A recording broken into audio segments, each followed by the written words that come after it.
Definitely সেটা একটা মানে জেনুইন ইস্যু, এটা মানে রিজলভ হওয়া দরকার।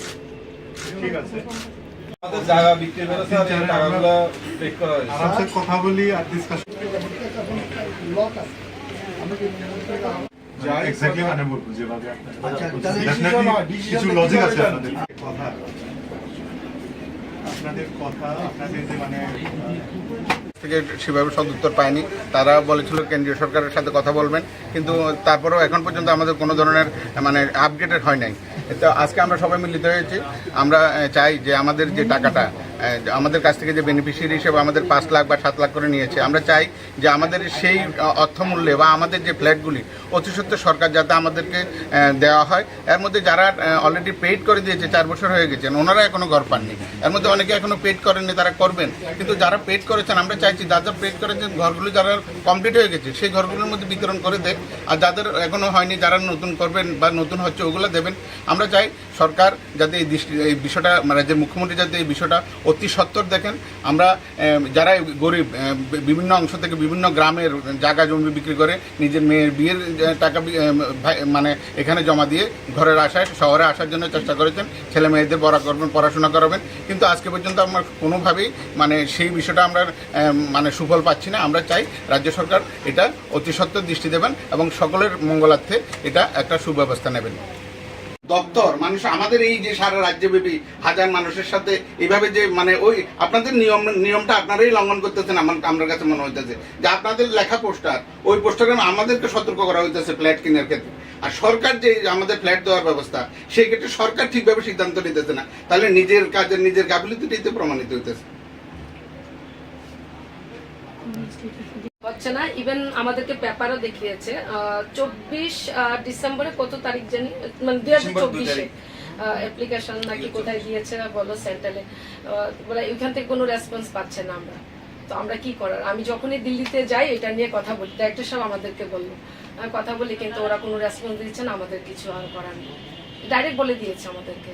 তারপরে আমরা সেক্রেটারি অফিসে গিয়ে অ্যাপ্লিকেশন দিলাম চিফ মিনিস্টারের দেখা করার জন্য, কেন আমাদেরকে টাইম দিল না। চিফ মিনিস্টার স্যার আমাদের অ্যাপ্লিকেশন নিয়েছে ঠিক কিন্তু আমাদের টাকাই নেই। টাকাই বলেছিল 2 সপ্তাহের মধ্যে যদি দেখা করবে মানে কথা বলবে আমাদের সঙ্গে, কিন্তু 6 ফেব্রুয়ারি ডেটটা নেওয়া হয়েছিল, 6 ফেব্রুয়ারি, কিন্তু আজ পর্যন্ত কোনো রেসপন্স নাই।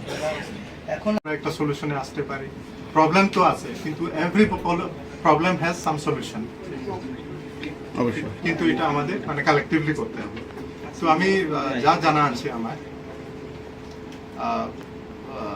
কোভিড তো ছিল, তারপরে একটু জায়গাটা একটু ড্যাম ছিল অনেক মানে নিচে ইয়ে করতে হয়েছে, এক্সট্রা অনেক কিছু মানে ইয়ে লেগেছে। অ্যাকচুয়ালি হোয়াট এভার যে বাজেট ছিল, বাজেট অ্যাকচুয়ালি একটু ক্রস করেছে।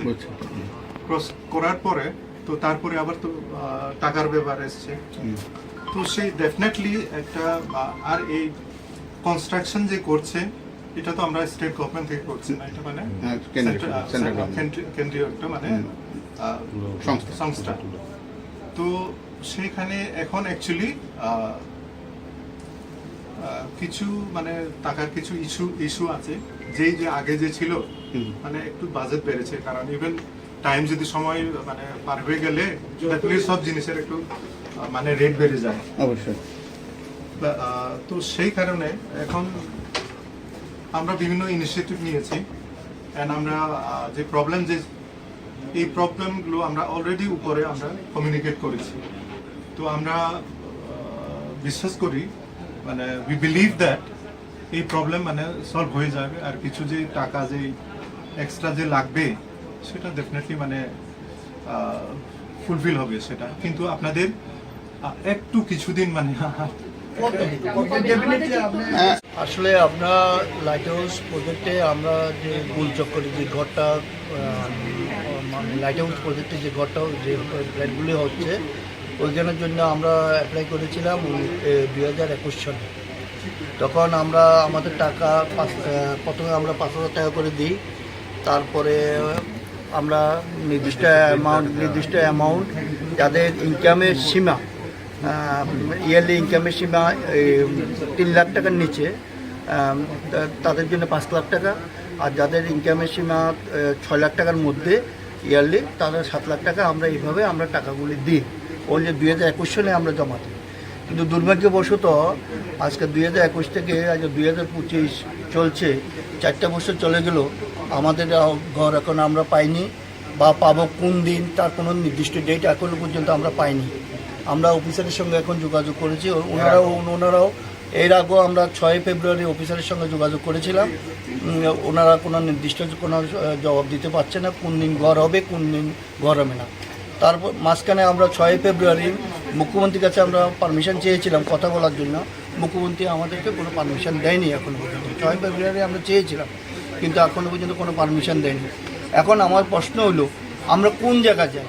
আমরা হলাম EWS, ইকোনমিক্যালি উইকেট সেকশন। তাহলে আমরা বিভিন্ন জায়গা জমিন বিক্রি করে আমাদের যে সঞ্চিত অর্থ সব কিছু নষ্ট করে আমরা এই লাইট হাউস প্রজেক্টের জন্য আমরা যে ঘরের জন্য আমরা আপিল করেছিলাম, তাহলে আমাদের ঘরও পাচ্ছি না, আমাদের টাকাটাও গেল। আজকে আমরা যদি টাকাটা থাকতো আমরা অন্য একটা কাজ করতে পারতাম, কিন্তু আমরা কোনো কিছু করতে পারছি না। আমরা সরকারের কাছে আবেদন করছি, যদি মুখ্যমন্ত্রীর কাছে বিনম্রভাবে আমরা আবেদন করছি, যদি কোনো অসুবিধা থাকে, সরকারের কোনো যদি অসুবিধা থাকে ঠিক আছে, কোনো অসুবিধা নেই, আপনারা আমাদের টাকাটা আমরা যে ব্যাংকে রাখলে যে ইন্টারেস্টটা পেতাম ইন্টারেস্ট সহ আমাদের টাকাটা ফিরিয়ে দিন, আমরা চলে যাই, কোনো সমস্যা নেই। সরকারের সমস্যা থাকতেই পারে, কোনো অসুবিধা থাকতেই পারে, অসুবিধা হলে কোনো অসুবিধা নেই, আমাদের টাকাটা ফিরিয়ে দিন, আমরা ঘরে চলে যাই। আর নতুবা একটা নির্দিষ্ট আমাদের অতি সত্বর যাতে আমাদের ঘরের ব্যবস্থা করে দেওয়া, এটাই আমার বক্তব্য। কোথায় থেকে এসেছেন আপনি? আমি বিলোনিয়া থেকে এসেছি। সারা রাজ্যব্যাপী আমরা মেনলি এটা আমাদের জায়গা বিক্রি করে স্যার এই টাকাগুলো টেক করা হয়েছে। সাথে কথা বলি।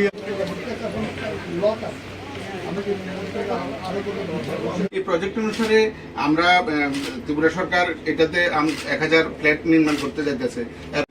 এক্স্যাক্টলি মানে